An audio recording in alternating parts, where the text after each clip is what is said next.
Yo, you ever think about how wild this planet actually is? Like, seriously, there are places out there where if you even try to step foot, you might vanish, explode, get arrested, or just straight up never come back. Let's talk about the 10 most dangerous places on this planet that you're not even allowed to visit. This is dark, it's risky, and some of this stuff might actually make your palms sweat.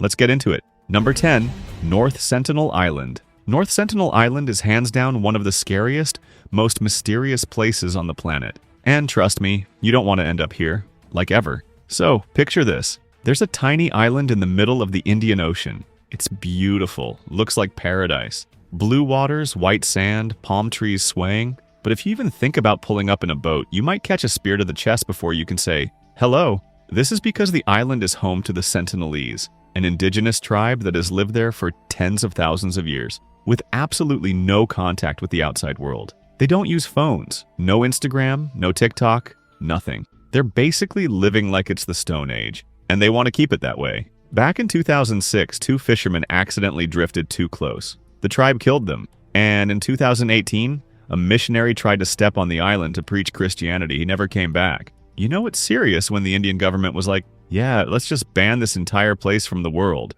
No visitors, no explorers, no exceptions. And it's not even because they're mean or evil. It's about protection on both sides. We humans carry diseases they've never encountered. A simple flu could wipe them out. And on the flip side, they don't want anything to do with us. They've seen helicopters and boats. They respond with arrows. So yeah, this is one island vacation that will cost you way more than money. It could literally cost you your life. Number 9, Pripyat, Ukraine. Ever heard of the Chernobyl disaster? Yeah, that nuclear meltdown that happened in 1986. Pripyat was the city right next to it, a booming town. Families, schools, amusement parks, kids laughing. Life was happening there in full color. And then, boom. Not the loud kind of boom either, a radioactive one. Invisible, deadly, silent. Nobody knew just how bad it was at first. People kept going to work. Kids went to school. They were literally breathing in death, but there were no alarms, no warnings. Just this invisible poison floating through the air. When the evacuation finally came, it was rushed. People had just a few minutes to pack up. Most didn't even take clothes. They were told it was temporary. But it wasn't. Today, Pripyat is a frozen time capsule. You've got schools with books still open, gas masks on the floor, dolls sitting in cribs, Ferris wheel still there. But the only thing riding it now is the wind. But the real danger is radiation. You can actually visit parts of Pripyat now, but only with strict permission, a licensed guide, and a Geiger counter constantly screaming at you. And there are zones even the bravest guides won't step into, because some areas are still so radioactive that standing there for a few hours could cook your organs from the inside out. Number 8, the Bikini Atoll. You ever seen a travel influencer post those pictures like clear blue water, secluded beach, no tourists, just you, a coconut, and peace? Well, Bikini Atoll looks exactly like that, except this one could melt your skin off. Bikini Atoll is a ring of stunning islands in the middle of the Pacific Ocean, part of the Marshall Islands. You look at it from above and it's literal paradise. But back in the 1940s and 50s, the US government looked at this place and said, hey, let's blow it up. After World War II, the United States decided to test nuclear weapons here. Not just once, not twice, 23 times. Let me repeat that for the people in the back. They nuked this place 23 times. One of the bombs, called Castle Bravo, was 1,000 times more powerful than the one dropped on Hiroshima. The locals living there were asked to leave temporarily so the test could happen. They were told they'd return, but that was a straight-up lie. Most never got to go back, because what was left behind wasn't livable. The soil got contaminated. The coconuts? Radioactive. The water? Looks pretty, but it's like swimming in invisible acid. Even today, if you try to set foot there, you need full government permission, heavy radiation gear, and you're still not advised to eat anything. Even the fish swimming around the reef test positive for radioactive elements. People who were exposed to the fallout developed cancers, deformities. Children born years later still carried the effects. It's one of the biggest examples of how terrifyingly long nuclear damage can linger. Number 7, the Catacombs of Paris. Imagine this. You're walking through Paris. Croissants, street music, people laughing in cafes, the Eiffel Tower's glowing in the distance. It's all romantic and dreamy, right? Now, beneath your feet, right under that charming city, there's a pitch-black maze filled with 6 million human skeletons. Yeah, 6 million. And I'm not talking about a tidy graveyard either. I'm talking skulls stacked like bricks, bones lining the walls, tunnels so tight you can't even turn around. Welcome to the Catacombs of Paris. Now, the tourist version of the catacombs? That's cute. They let you walk through a tiny, safe, well-lit section. You get a tour guide. You're in and out in like an hour. Maybe you take a creepy selfie and call it a day. But that's not what we're talking about here. We're talking about the real catacombs, the forbidden zones. These tunnels stretch for over 200 miles beneath Paris. Some areas haven't been mapped. Others are so tight you'd have to crawl on your stomach in complete darkness, surrounded by ancient bones, hoping your flashlight doesn't die. And yes, people have gone in and never come out. In 2010, a man was found dead inside one of the off-limit sections. He'd gotten lost. His batteries died. No GPS, no phone signal. He'd probably wandered in circles until he collapsed from exhaustion or panic. They found his body months later. There's also this legend of a guy named Philippe who took a camcorder in the 90s, filmed himself exploring deep into the catacombs, and the footage literally ends with him running in panic, dropping the camera. They found the camera. They never found him. And here's the wild part. Despite it being banned, there are secret societies called cataphiles who go in anyway. They throw parties, paint murals, host underground concerts. Some say there's even a hidden cinema in there. Catacombs of Paris are off limits because if you go in without knowing what you're doing,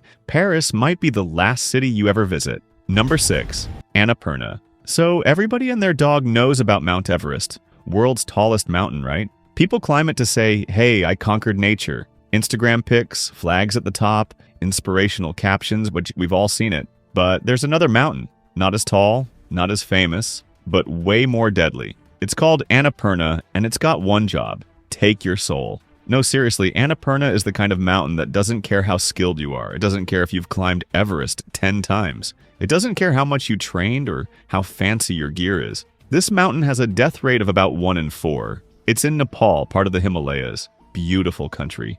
Beautiful scenery. But Annapurna is like the black sheep of the family, the one nobody talks about because it's too messed up. Why is it so deadly? Unpredictable weather. This mountain has the mood swings of a caffeinated toddler. One minute it's sunny and peaceful. The next it's like Mother Nature just got dumped and wants everyone to suffer. Blizzards come out of nowhere. Avalanches roar like angry giants. Even expert mountaineers have said they felt like they were being watched, hunted even.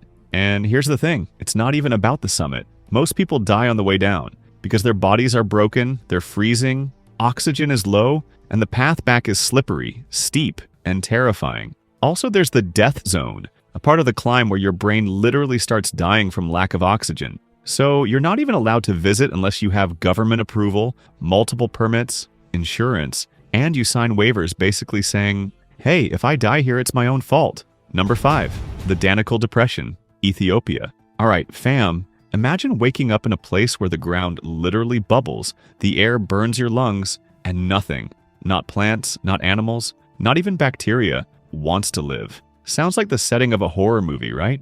Welcome to the Danakil Depression in Ethiopia. Locals call it the cruelest place on earth. Now, before we go deeper, let me paint this picture for you. You're standing in a wide, cracked desert. The ground under your feet is glowing yellow, orange, lime green, like someone spilled toxic paint across the surface. You can hear hissing from steam vents. Pockets of acid are gurgling. The air smells like rotten eggs and metal, and it's hot. Like, freakishly hot. We're talking up to 130 degrees Fahrenheit, 55 degrees Celsius, during the day. That's not wear sunscreen. Hot, that's your sweat is sweating hot. And at night, it doesn't get much better, but that's just the start. This place sits on the junction of 3 tectonic plates, so the earth is literally tearing itself apart under your feet. Earthquakes? Yep. Lava lakes? For sure. Toxic gas clouds?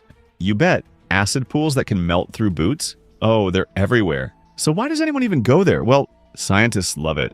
Because the Danakil Depression is so extreme, it's basically the closest thing we've got to Mars or Venus here on Earth. NASA sends people here to train for space missions, and researchers study it to figure out how life could survive on other planets. But here's the thing, even they don't stay long. Because if the gas doesn't kill you, the heat might. And if you wander too far, the crust beneath your feet could crack, dropping you straight into boiling acidic mud. You'd be gone before anyone could even scream. That's why access is heavily restricted. Locals believe this land is cursed. Some call it the gateway to hell, and honestly, they might be right.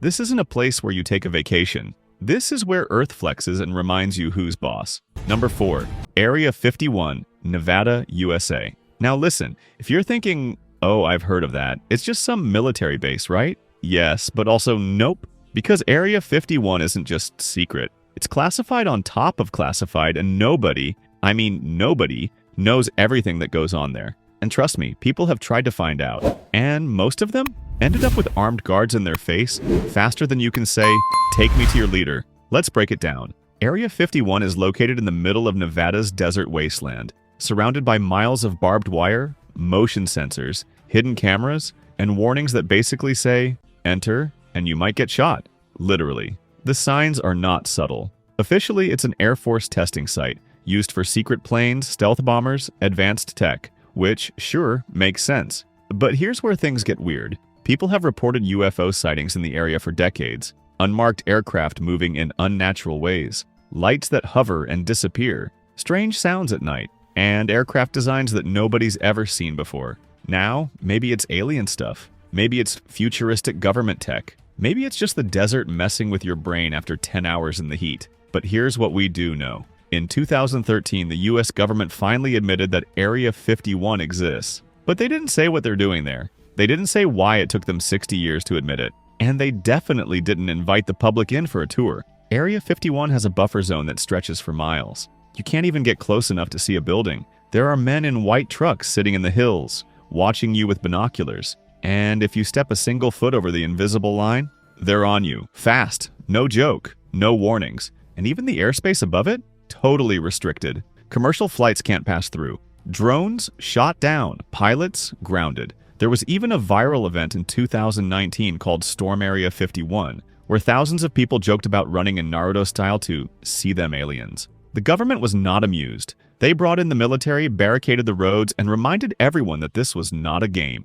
Number 3. Svalbard Global Seed Vault, Norway. The world is ending. I'm talking about climate collapse, mass famine, nuclear war, zombie apocalypse. Pick your flavor of doom. Everything is burning, collapsing, or freezing.